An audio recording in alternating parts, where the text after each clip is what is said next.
నమస్కారం. ఈనాటి ఈ ఇంట్రెస్టింగ్ ఎక్స్ప్లెయినర్కు స్వాగతం. ఈరోజు మనం మాట్లాడుకోబోయే టాపిక్ కొంచెం సంక్లిష్టమైనది, కానీ చాలా చాలా ఆసక్తికరమైనది. అదే మానవ మనస్సులోని అందమైన గందరగోళం మరియు మన ప్రవర్తనలోని శాశ్వతమైన వైరుధ్యాలు. ఒకసారి ఆలోచించండి, అసలు మనమెందుకు ఇలా ప్రవర్తిస్తాం? సరే, ఏమాత్రం ఆలస్యం చేయకుండా ఈ అద్భుతమైన విషయాల్లోకి డైవ్ చేద్దాం. మొదటగా ఈ అతిపెద్ద ప్రశ్నతో స్టార్ట్ చేద్దాం. అసలు మానవత్వం యొక్క నిజమైన స్వభావం ఏంటి? ఇది చాలా డీప్ క్వశ్చన్ కదూ. ఒక క్షణం మనం దేవతల్లాగా ఎదుటివారికి సాయం చేస్తాం, కానీ మరుసటి క్షణమే మనస్సులో ఎక్కడలేని స్వార్థం, కోపం, విధ్వంసకరమైన ఆలోచనలు పుట్టుకొస్తాయి. ఒకే మనిషిలో ఇలా విరుద్ధమైన రెండు కోణాలు ఎలా సాధ్యం? ఇదే మనం ఈరోజు డీకోడ్ చేయబోతున్న అసలు రహస్యం. మొదటి అధ్యాయం, మూలాలు. ఇదంతా ఎక్కడ మొదలైంది? మానవ ఆలోచనల పుట్టుక గురించి తెలుసుకోవటానికి మనం నేరుగా 17వ శతాబ్దానికి వెళ్దాం. ప్రఖ్యాత తత్వవేత్త జాన్ లాక్ చెప్పిన టాబులా రాసా అనే సిద్ధాంతం గురించి బహుశా వినే ఉంటారు. ఆయన ఏమంటారంటే, మనం పుట్టినప్పుడు మన బుర్ర పూర్తిగా ఒక ఖాళీ పలక లాంటిదట. అంటే ఒక బ్లాంక్ క్యాన్వాస్ అన్నమాట. మనకు పుట్టుకతో ఎలాంటి ఆలోచనలు ఉండవు.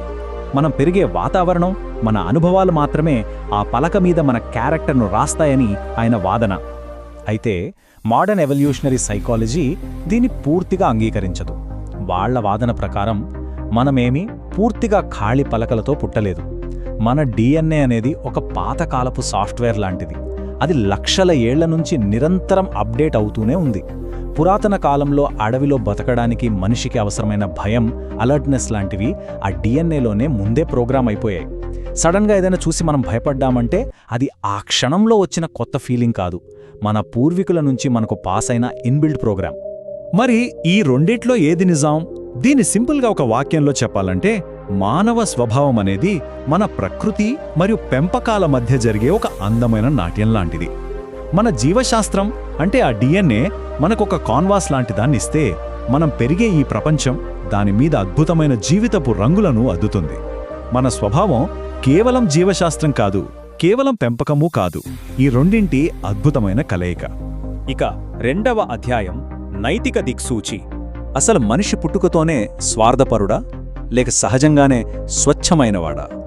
దీని మీద ఒక పెద్ద డిబేట్ ఉంది. తత్వవేత్త థామస్ హాబ్స్ ఏమంటారంటే, మనిషి సహజంగానే స్వార్థపరుడు, అత్యాశాపరుడు మరియు క్రూరుడు. కఠినమైన చట్టాలు లేకపోతే మనుషులు పాశవికంగా ప్రవర్తిస్తారని ఆయన నమ్మాడు. కానీ ఇంకోవైపు జీన్ జాక్వేస్ రూసో దీనికి ఎగ్జాక్ట్ ఆపోజిట్. ఆయన దృష్టిలో మనిషి చాలా దయగలవాడు, స్వేచ్ఛగా పుట్టినవాడు. ఈ సమాజమే ఆస్తులు, హోదాలు అంటూ అతన్ని బంధించి అవినీతిపరుడిగా మారుస్తుందని ఆయన వాదన. ఇక్కడ మనం ఎవరివైపు ఉండాలన్నది పాయింట్ కాదు, ఒకే నాణానికున్న ఈ రెండు వాదనలు ఎంత బలంగా ఉన్నాయో గమనించండి. ఈ కన్ఫ్యూజన్ను సిగ్మండ్ ఫ్రాయిడ్ తన మానసిక పటం ద్వారా చాలా బాగా సాల్వ్ చేశాడు. ఆయన మనస్సును 3 భాగాలుగా విభజించాడు. ఫస్ట్, ఇడ్. ఇది హాబ్స్ చెప్పిన ఆ క్రూరమైన జంతు ప్రవృత్తి, నాకు కావాల్సింది నాకు దొరకాలి అనుకునే స్వార్థం ఇది. Second, super ego.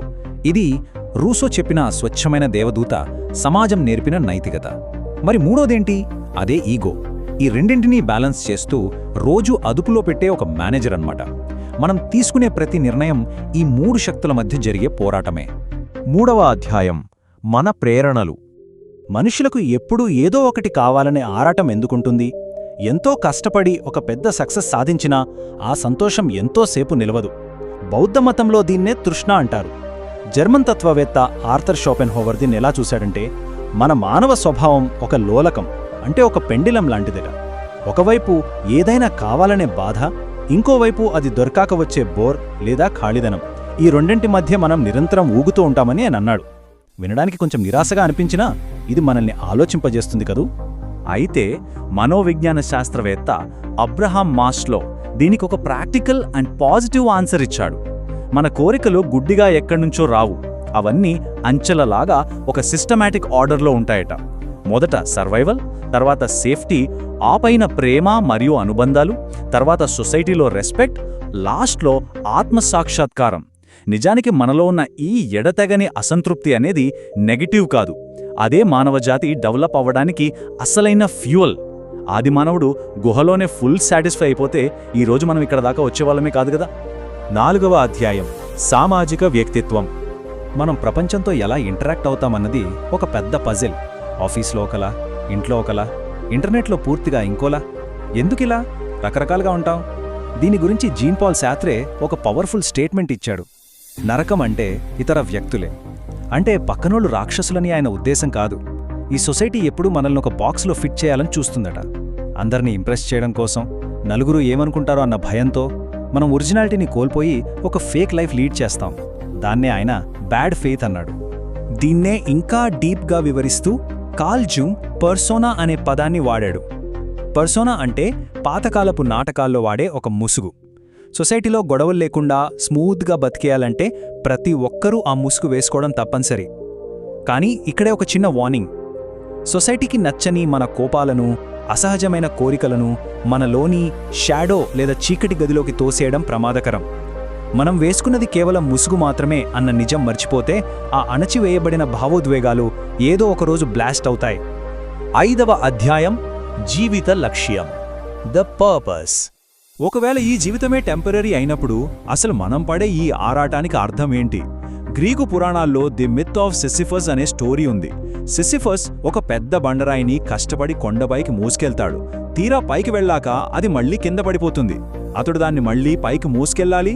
ఇలా అనంతకాలం ఆ పని చేస్తూనే ఉండాలి. ఆల్బర్ట్ కమూ మన జీవితాన్ని దీంతోనే పోల్చాడు.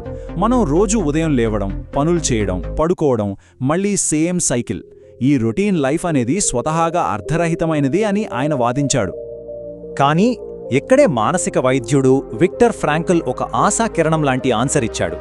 ఆయన 2వ ప్రపంచ యుద్ధంలో నాజీ క్యాంపుల్లో ఉన్నప్పుడు ఒక విషయం గమనించాడు. ఎవరికైతే బతకడానికి ఒక స్ట్రాంగ్ రీజన్ ఉందో, అంటే బయటకెళ్ళి ఫ్యామిలీని కలవాలనో, ఒక బుక్ రాయాలనో, వాళ్లు మాత్రమే ఆ భయంకరమైన నరకం నుంచి ప్రాణాలతో బయటపడగలిగారు. అంటే మనకో పర్పస్ ఉందన్న ఫీలింగే మనని బతికించే అత్యంత శక్తివంతమైన ఆయుధం. ఇదెంత సాధికారికమైన విషయమో కదా! మన జీవితాలకు రచయితలం మనమే. ఈ విశ్వంలో మన కోసం ముందుగా రాసిపెట్టిన గమ్యం లేదా ఒక స్క్రిప్ట్ ఏదీ లేదు. ఇది భయపడాల్సిన విషయం కాదు. నిజానికి ఇదే మనకున్న అతిపెద్ద ఫ్రీడమ్. మనకంటూ ఒక అర్థాన్ని మనమే క్రియేట్ చేసుకోవచ్చు. అది ఒక ఆర్ట్ ద్వారా కావచ్చు, ప్రేమ ద్వారా కావచ్చు, లేదా ఎవరికైనా చేసే సాయం ద్వారా కావచ్చు.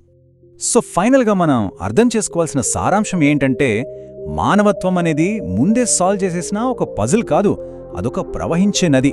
మనం కేవలం కెమికల్స్ వల్లో, విధి వల్లో నడుస్తున్న కీలుబొమ్మలం కాదండి. మనలో అడవికి సంబంధించిన భయాలున్నాయి, ఆకాశాన్ని తాకాలనే కోరికలున్నాయి, స్వార్థముంది, నిస్వార్థమైన ప్రేమ ఉంది. ఈ అందమైన, సంక్లిష్టమైన వైరుధ్యాల కలయికే మనిషి. ముగించే ముందు ఒక ప్రశ్నతో ఆలోచిద్దాం. రేపు మానవాళి తన సొంత క్యాన్వాస్ను ఎలా తీర్చిదిద్దుకోబోతోంది? తరువాతసారి మనం అద్దం ముందు నిలబడినప్పుడు కేవలం మన ముఖాన్ని మాత్రమే చూడకూడదు. ప్రతిరోజు కొత్త నిర్ణయాలు తీసుకునే శక్తి మనలో ఉందని గుర్తుంచుకోవాలి. మనం కొంచెం గందరగోళంగా ఉండొచ్చు, కానీ మానవుడిగా పుట్టడం అనేది ఒక అద్భుతమైన అనుభవం. ఈ మనోహరమైన ప్రయాణాన్ని మనస్ఫూర్తిగా ఆస్వాదిద్దాం. ఎందుకంటే మన జీవితాలకు రచయితలం మనమే. మళ్లీ మరొక ఆసక్తికరమైన విశ్లేషణతో కలుద్దాం.